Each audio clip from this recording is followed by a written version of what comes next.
Specially ಒಂದು ವಿಚಾರ ಕೇಳೋಂಥದ್ದಾದರೆ ಈಗ ಹೀರೋ ಆಗಿ ಯಾವತ್ತಾದರೂ ಆಗಬೇಕು ಅಂತ ಕನ್ಸ್ಕೊಂಡಿರೋಂಥದ್ದು. ಬಟ್ ಅದ್ರ ಜೊತೆಗೆ ನಿಮಗೂ ಕೂಡ ಸಾಕಷ್ಟು ಪಾತ್ರಗಳು ಬಂದಿರುತ್ತೆ, ಬಟ್ ಯಾವತ್ತಾರು ರಿಜೆಕ್ಟ್ ಮಾಡಿದ್ದು ಅದೆಲ್ಲವೂ ನೆನಪಾಗುತ್ತೆ ಹಾಗೆ?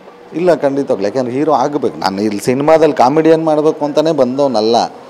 ಅದು ಬಂತು, ಓಕೆ, ಜನ ಕೈ ಹಿಡಿದ್ರು, ಹಂಗಾಗಿ ಮುಂದುವರೆದ ಹೀರೋ ಆಗಿ ತುಂಬ ಬಂತು. ರಾಜವೌಲಿ ಆದಮೇಲೆ ಒಂದು 2-3 ಬಂದಿತ್ತು.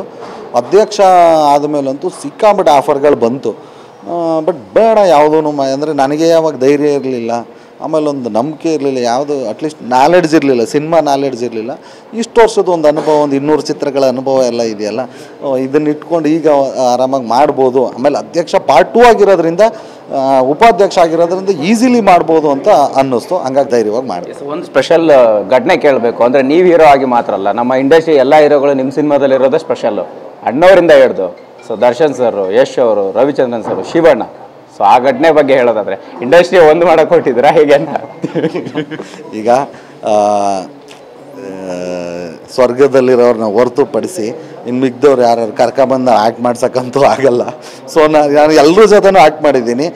ಅವರು ನನ್ನ ಸಿನಿಮಾದಲ್ಲಿ ಅವರೆಲ್ಲರೂ ಇರಬೇಕು ಅಂತ ನನ್ನ ಆಸೆ ಇತ್ತು. ಬಟ್ ಹೆಂಗೋ ಈಡೇರಿಸ್ಕೊಂಡೆ, ಕರ್ಕೊಬಂದು ಮಾಡೋಕ್ಕಾಗಲ್ಲ. ಸೊ ಹಂಗಾಗಿ ಈಡೇರಿಸ್ಕೊಂಡೆ. ಇದೊಂಥರ ಸ್ಯಾಂಡಲ್ವುಡ್ಗೆ ನಮ್ಮ ಉಪಾಧ್ಯಕ್ಷ ಟೀಮ್ ಕಡೆಯಿಂದ ಕೊಟ್ಟರೆ ಸಾಂಗ್ ಅಂತಲೇ ಹೇಳ್ಬೋದು. ಒಂದು ವಿಚಾರ ತುಂಬ ಟ್ರೆಂಡ್ ಆಗ್ತಾ ಇರ್ತಕ್ಕಂಥ ಸೋಷಿಯಲ್ ಮೀಡಿಯಾದಲ್ಲಿ. ಸಹಜವಾಗಿ ನೀವು ಕಾಮಿಡಿಯನ್ ಆಗಿ ತಗೊಳ್ತೀರಂತ ಪ್ರಶ್ನೆ ಕೇಳ್ತೀನಿ. ನಿನ್ನೆ ದರ್ಶನ್ ಸರ್ ಅಷ್ಟು ಸೀರಿಯಸ್ ವಿಷಯ ಇದ್ರು ಕೂಡ ಸೊ ಚಿಕ್ಕಣ್ಣನ ಸಿನಿಮಾ ನೋಡಿ 26ಕ್ಕೆ ಅಂತ ತುಂಬ ಚುಟ್ಕಾಗಿ ಹೇಳಿದ್ರು. ಆ ಘಟನೆ, ಆ ಸಂದರ್ಭನ ಹೇಗೆ ನೆನಪು ಮಾಡ್ಕೊಳ್ತೀರಲ್ಲ? ಅದು ಎಕ್ಸ್ಪೆಕ್ಟ್ ಮಾಡದೇ ಇರೋಂಥದ್ದು. ನನಗೆ ಹಿಂಗೆ ಹೇಳ್ತಾರೆ, ಯಾರು ಸರ್ ಅಲ್ಲಿರೋ ಟೆನ್ಷನ್ಗೆ, ಅಲ್ಲೇನೋ ಇಲ್ಲದೆ ಏನೋ ಸಂಬಂಧ ಇಲ್ದಿರೋದು ಏನೋ ತಲೆ ಮೇಲೆ ಹಾಕ್ಕೊಂಡು ಹಂಗೆ ಬಂದಾಗ ಅಲ್ಲಿ ಅಂಥ ಜಾಗದಲ್ಲಿ ಬಂದು ನನ್ನ ಸಿನಿಮಾಗೆ ಪ್ರಮೋಟ್ ಮಾಡ್ತಾರೆ ಅಂದರೆ ಯಾರಿಗೆ ಆ ಥರದ್ದು ಮನಸ್ಸು? ನಿಜವಾಗ್ಲೂ ನಿನ್ನೆ ದರ್ಶನ್ ಸರ್ ಹೇಳಿದ ಮಾತಿಗೆ ನಾನು ಏನು ರಿಯಾಕ್ಟ್ ಮಾಡಬೇಕು, ಅವ್ರಿಗೆ ಥ್ಯಾಂಕ್ಸ್ ಹೇಳಬೇಕಾ, ಹಗ್ ಮಾಡಬೇಕಾ, ಏನೂ ಗೊತ್ತಾಗದೆ ನಾನೇ ಒಂದು ಸೆಕೆಂಡ್ ಏನು ನಡೀತಾಯ್ತಾ ಇಲ್ಲಿ ನಂಗೆ ಆಗ್ಬಿಡ್ತು. Thanks D boss. Finally cinema ತೆರೆಗೆ ಬರುತ್ತೆ, ಅದಕ್ಕೆ ಆಲ್ ದ ಬೆಸ್ಟ್.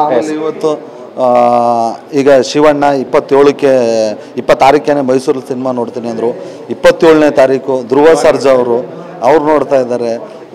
ಎಲ್ಲರೂ ಒಬ್ಬರಲ್ಲ, ನನಗೆ ಆಲ್ಮೋಸ್ಟ್ ಶಿವಣ್ಣ ಇದಾಯಿತು, ಸುದೀಪ್ ಸರ್ ಆಗ್ಬೋದು, ರಕ್ಷಿತ್ ಶೆಟ್ಟಿ ಅವರು, ಎಲ್ಲರ ಕಡೆಯಿಂದನೂ ಎಲ್ಲರೂ ಬೈಟ್ ಕೊಟ್ಟಿದ್ದಾರೆ, ಎಲ್ಲರೂ ಸಪೋರ್ಟ್ ಮಾಡ್ತಾ ಇದ್ದಾರೆ. ಅವ್ರವ್ರ ಅಭಿಮಾನಿಗಳು ಈಗಲೂ ಕೇಳೋದಷ್ಟೇ, ನನಗೆ ಅಂತ ಅಭಿಮಾನಿಗಳು ಇದಾರೋ ಇಲ್ಲೋ ಗೊತ್ತಿಲ್ಲ. ಬಟ್ ಎಲ್ಲ ಈ ಸ್ಟಾರ್ಸ್ಗಳ ಜೊತೆ ಮಾಡಿರೋದ್ರಿಂದ ಅವ್ರವ್ರ ಫ್ಯಾನ್ಸ್ಗಂತೂ ನಾನು ಇಷ್ಟ ಆಗಿರ್ತೀನಿ. ಅವರು ಒಂದು 10% ಬಂದು ನನ್ನ ಸಿನಿಮಾ ನೋಡ್ಬಿಟ್ರೆ ಸಾಕು.